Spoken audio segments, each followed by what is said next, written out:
What's up guys, my name is Ace, and today we're going to be talking about sensitivity in Black Ops 3 and how to find the perfect sensitivity for you. Let's get into it.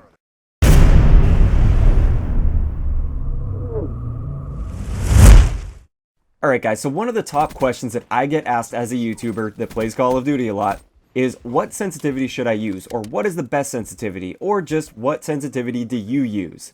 The answer to this is there really is no one-size-fits-all answer. I can't tell you that a 5 sensitivity is the best or a 2 sensitivity is the best.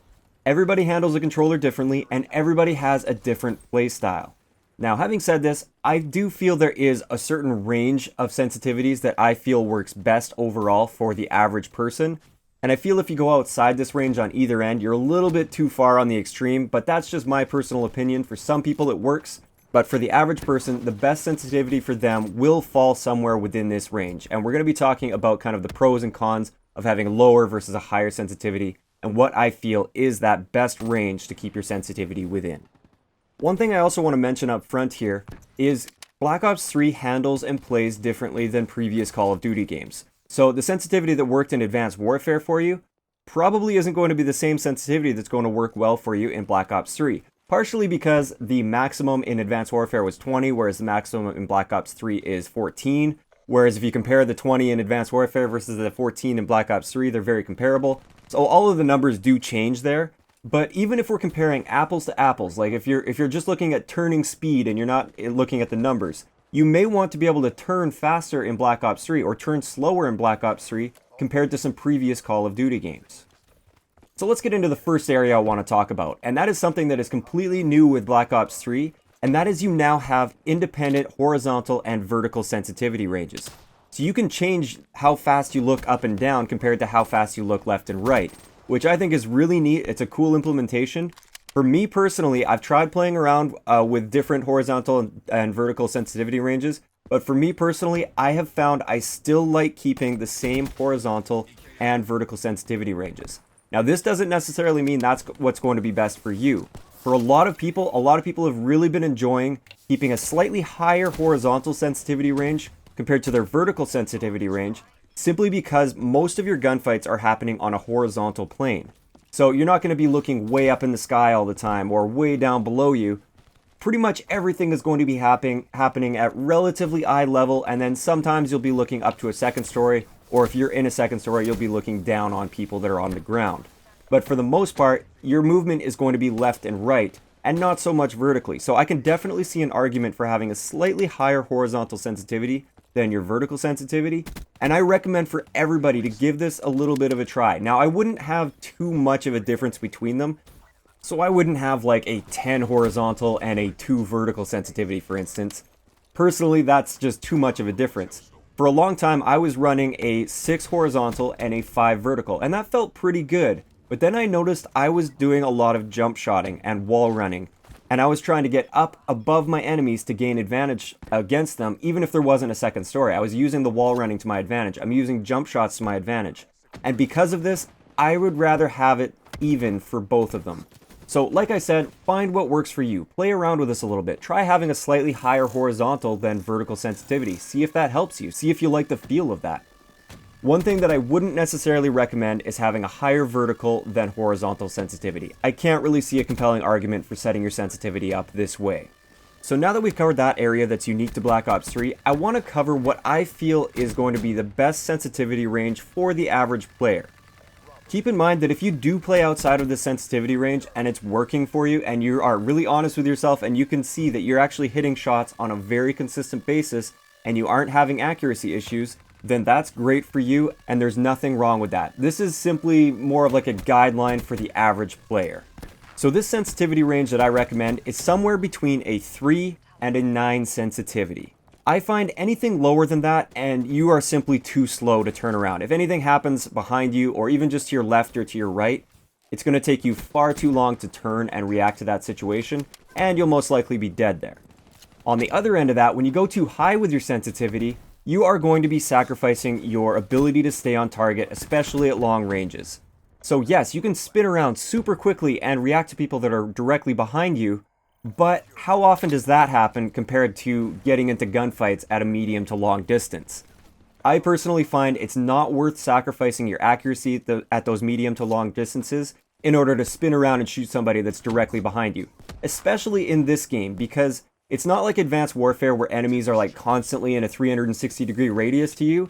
It's more so it's laned, and typically the action's going to be in front of you if you're navigating the map properly. Yes, sometimes somebody will get on your flank, or sometimes somebody will somehow get behind you, or to your left or to your right, and you do want to be able to react to that. But I find somewhere in that like 3 to 9 sensitivity is plenty in order to turn around and react to the average situation without sacrificing that long range accuracy. So now that we have that range, let's try to narrow it down just a little bit more for you personally, so you can find the perfect sensitivity for you within that range based on your playstyle. So if you're the type that loves to rush around like crazy, you like to do jump shots, you just like to be like right in the enemy's face all the time, maybe you use shotguns and SMGs a lot, and you really like to get in there, you probably want to be a little bit more towards the higher end, on average. On the other end of that, if you like to hang back with LMGs or assault rifles and just kind of pick people off at a distance, you may want to be a little bit more towards the lower end of that range. Now the reason for this is fairly obvious to most. If you're up close and personal with your enemies, there's a good chance that some enemies could get around behind you because you're basically putting yourself into that situation where you're surrounded by enemies. And in this situation, it's more advantageous to turn around quickly, plus most of your gunfights are going to be up close, so you don't have to worry about sacrificing a little bit of that long-range accuracy by having that slightly higher sensitivity. Now on the other end of that, if you're playing back at a distance, you want that great long-range sensitivity. You want to be able to make really fine adjustments to your aim without overcompensating by having a super high sensitivity. You want to keep it nice and low and be able to track enemies at long range. So this is why I would go with a slightly lower sensitivity. And for a lot of people, they like to use a lot of variety. This is actually a perfect example of me. I love to use a lot of variety in this game. One game, I'll be using an SMG and running around like crazy, or a shotgun. The next game, I'll be hanging back with an LMG and picking people off at range. And I don't really like to swap my sensitivity between games at all. I find that can be very counterproductive, because as soon as you get used to one sensitivity, you change it, and now you have to get used to that one, and you're just constantly switching back and forth. I don't feel that's a good idea. I like having one sensitivity and sticking to it, unless I'm switching to a sniper rifle, in which case I do change my sensitivity because they handle completely different. So that should give you a little bit of a better indication of whether you want to be a little bit on the higher end or the lower end of that range. Now once you pick a sensitivity within that range based on the criteria that we just went through, you still have to do some fine tuning with it. So don't just say, okay, I like hanging back, so I'm going to go with a 3 because that's what you said. First of all, take a look at the sensitivity you're using right now. Let's say you do want to get down to that slightly lower sensitivity, but you're currently playing on a 10. Don't just drop it straight down to a 3 right away. Don't do that. Play a few games dropping it down to maybe an 8 sensitivity. Play a few games till you start getting really comfortable with that sensitivity, and then once you do get comfortable, maybe drop it down just a little bit more. Drop it down to a 7 or a 6, and slowly drop it down till you get to the point where you want to be with it. It is going to feel weird at first, and your first instinct a lot of the time after you change your sensitivity and you hop into the first game with a changed sensitivity is you just want to change your sensitivity back. You think it just feels terrible. Stick with it for a little bit. Try to get used to it. It is going to feel weird at first, and hopefully it'll get better over time. If it doesn't get better over time, then maybe that means you've gone too far and you need to bump it back up a little bit. Same thing goes for the other end, obviously. If you started on like a 2 sensitivity and you feel like you want to be up towards that 8 or 9 sensitivity, you probably don't want to just jump straight to the 8 or 9. You'll probably want to start at a 3 or a 4 and just slowly work your way up until you find the perfect sensitivity for you. Now, how do you know when it's the perfect sensitivity for you? How do you know when you've reached that range? Well, once you've been playing around for the sensitivity and you feel like you got used to it as you're making your adjustments, have a look at your gunfights and look at whether or not you are over or under compensating when you're trying to adjust your aim. So if you're overcompensating, that means you're going to be kind of sweeping back and forth over top of your target. You're going to be aiming to the left and then to the right, and you're not just like right on target. You're not bang on target all the time. This is overcompensation, and this typically means that your sensitivity is just a little bit too high for you. On the other end of that, if you're trying to track your targets and you just can't quite keep up with the targets in the ranges that you're typically dealing with your gunfights, your sensitivity might be a little bit on the low side and you might want to bump it up just slightly.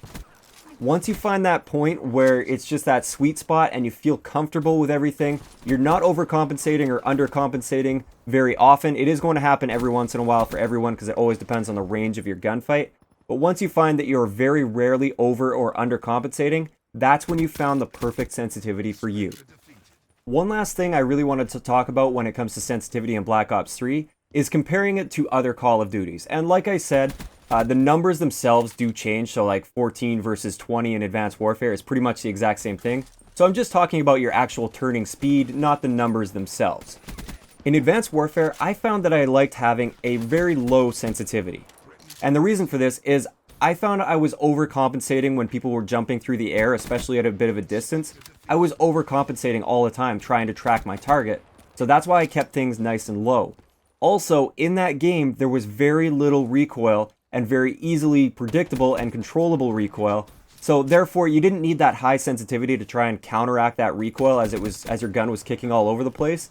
You could basically just aim dead on target, pull the trigger, and make some really fine adjustments to adjust for recoil. In Black Ops 3, guns actually have recoil, and a fairly noticeable amount of recoil. Because of this, I find I'm using a little bit of faster turning speed or a relatively higher sensitivity, because when my gun kicks up radically, I want to be able to correct that as fast as possible. And a lot of the guns, they do kind of kick up in a crazy way where you don't really expect it and you have to drag it back onto target as fast as possible. Your sensitivity is too low, you won't be able to do this effectively. So that's going to wrap it up for my video on sensitivity for Black Ops 3. I really hope this video has helped you find where you want to be with your sensitivity and at least pointed you in the right direction for finding the perfect sensitivity for you. If you enjoyed the video, a like rating is always appreciated, and don't forget to subscribe for more if you haven't already. I'll talk to you guys next time. Only the strongest survive.